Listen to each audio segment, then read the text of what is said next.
मैं कार्यरत आप हैं? मैं डिप्लोमा फार्मासिस्ट एसोसिएशन का अध्यक्ष हूँ और जिला महिला चिकित्सालय में गोरखपुर में पोस्टेड हूँ, चीफ फार्मासिस्ट के पद पर। जी, देखा जाए काफ़ी कोरोना कार्यकाल में आप लोगों ने काफ़ी अपना सहयोग किया है और सेवा देते जा रहे हैं नागरिकों को देखते हुए।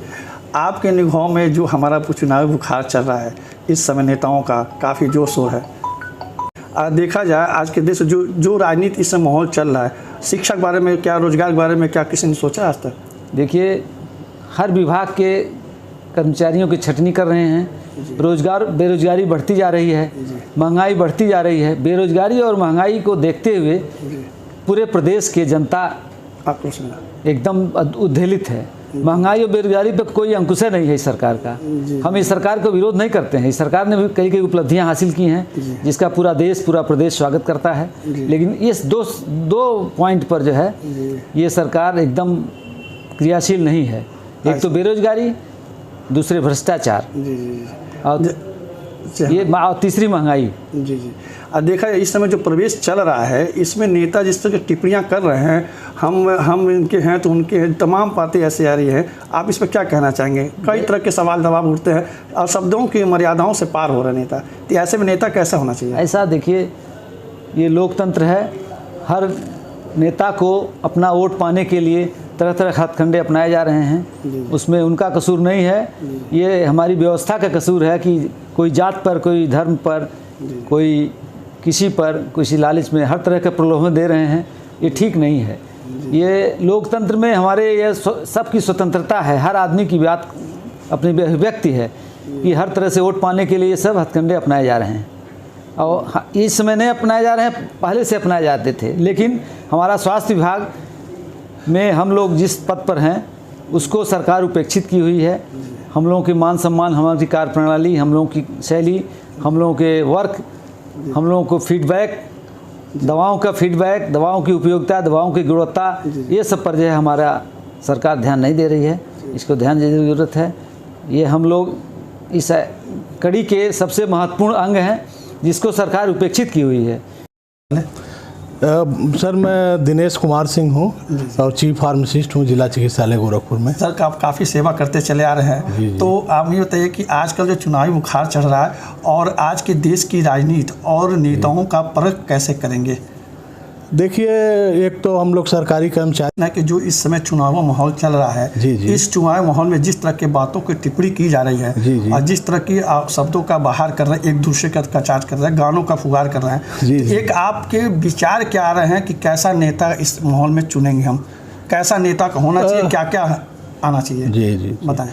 देखिए, प्रदेश के सर्वांगीण विकास के लिए हमको ये मतदान करना है और इसमें हमको जब भी अपना प्रतिनिधि चुने तो इस चीज़ का विशेष ध्यान दें कि कौन लोग इस प्रदेश का विकास कर सकते हैं। स्वास्थ्य सुविधाओं का विकास हो, चाहे वो शिक्षा का विकास हो, सड़कों का विकास हो या कानून व्यवस्था का जो जैसा देखा जाए कि फार्मासिस्ट अपना सेवा करते हैं, तो ये प्रदेश सरकार ने अच्छा काम किया था कि अगले सरकार ने किसी कर्मचारी के बारे में सोचा था?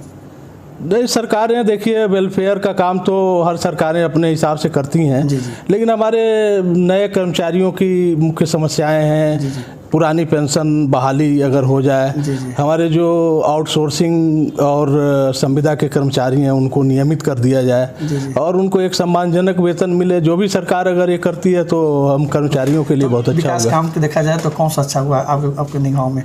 देखिए, सरकारों की तुलना तो हम नहीं कर सकते कि किस सरकार में विकास ज़्यादा हुआ है, किस में कम हुआ है। लेकिन ये है कि जो आने वाली सरकार है तो हम कर्मचारियों की ये मंशा है कि ऐसी कर्मचारी के सहयोगी सरकार आए जो हमारे आउटसोर्सिंग और संविदा कर्मचारियों पर भी ध्यान दे और हमारे जो नए 2005 के बाद नियुक्त कर्मचारी हैं उनको पुरानी पेंशन बहाली पर भी योगदान दे और साथ साथ प्रदेश का सर्वांगीण विकास, चुनाव, ये कानून व्यवस्था और ये सब जो कुछ भी हैं ये बहाल रहे। और कुल मिला के माना जाए कि जो हमारा साथ देगा मैं उसको साथ दूंगा, यानी मन तो थोड़ा कुछ होगा। बिल्कुल सही है। कर्मचारी तो उन्हीं के साथ है जो उनके साथ है।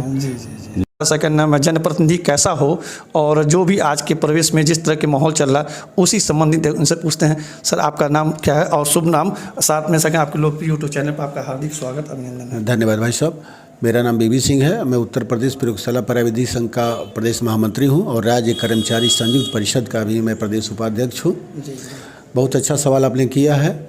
जनप्रतिनिधि चुनने का अवसर तो मिला है हम लोगों को, लेकिन दुर्भाग्य ये है कि हमारे सारे राज्य कर्मचारियों की ड्यूटी लग जाती है। ऐसे में हम सबसे आग्रह यही करना चाहते हैं कि आप अपने मताधिकार का प्रयोग करें, जिस भी तरह से जैसे चुनाव ड्यूटी जाने से पहले सब लोग करें। और ये सोच समझ के करना है कि चूँकि समस्या ये है कि हमारी कोई भी सरकारें जितनी भी होती हैं, 1986 के बाद सरकारों ने एक तरह से कर्मचारियों के जो भी हमारी सुविधाएं थी सरकार द्वारा प्रदत्त थी, उनमें इन्होंने क्रमशः कटौती ही किया है।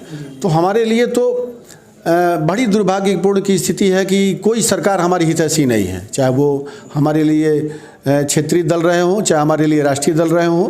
जिस समय 86 में हमारे स्वर्गीय वीर बहादुर सिंह के ज़माने में जो हमें सुविधाएं दी गई, उसमें इन लोगों ने कटौती किया है। तो मेरा आग्रह है कि आने वाली सरकारों के लिए, क्योंकि हमारे लिए सबसे ज्वलंत मुद्दा जो है, एक तो हमारे पे कमीशन की हमारी रिपोर्टें लटका करके इन लोगों ने 86 से ही रखा है। जो 7वें वेतन आयोग से हम लोगों की समस्याएं रखी गई हैं, उसको इन लोगों ने रोका है। तो हमारी सरकारों से भी आग्रह है, जैसे कि आप माननीय सांसद, माननीय विधायक जब बनते हैं, तो अगर जब तक नहीं बने रहते हैं तब तक तो आप हमारे ही कर्मचारियों हमारी ही मदद से आप हर सुविधाओं का लाभ लेते हैं। अब कोई ऐसा जनप्रतिनिधि इस समय नहीं है, जो नेता नहीं है, जो हम लोगों से मदद न लेता हो। लेकिन जब ये जनप्रतिनिधि चुन लेते हैं तो ये कर्मचारियों को एक तरह से अपना ये भूल जाते हैं अपने वादों को।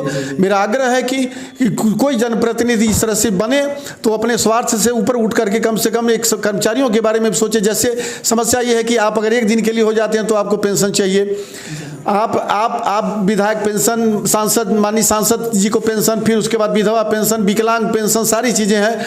और जो सबसे बड़ी समस्या है कि 60 साल हम इस सेवा में रहने के बाद भी, अनवरत रहने के बाद भी आप हमारी पेंशन को ख़त्म कर दिए हैं, जो बड़ी दुर्भाग्यपूर्ण स्थिति है। तो मेरा जा रही देश की ओर जो टिप्पणी कर रहे हैं, जो शब्दों के मर्यादाओं से उठ के कर रहे हैं, दल बदल के इधर उधर जाना, ऐसे में नेता कैसे आप चुनेंगे? हमको इस पर बताओ, क्या कहना चाहें, अपना क्या विचार रखें? ऐसा देखिए, अब हम एक बड़ी दुर्भाग्यपूर्ण स्थिति है कि हमारे एक संस्थानों में अगर एक छोटे से पद पे भर्ती होती है तो उसके लिए एक शैक्षणिक अर्हता रखी जाती है। जी।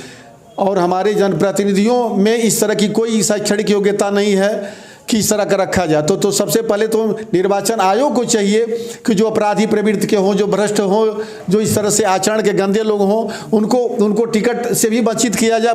अच्छी पार्टियों से मेरा आग्रह है कि इस तरह के लोगों उसको टिकट भी न दें।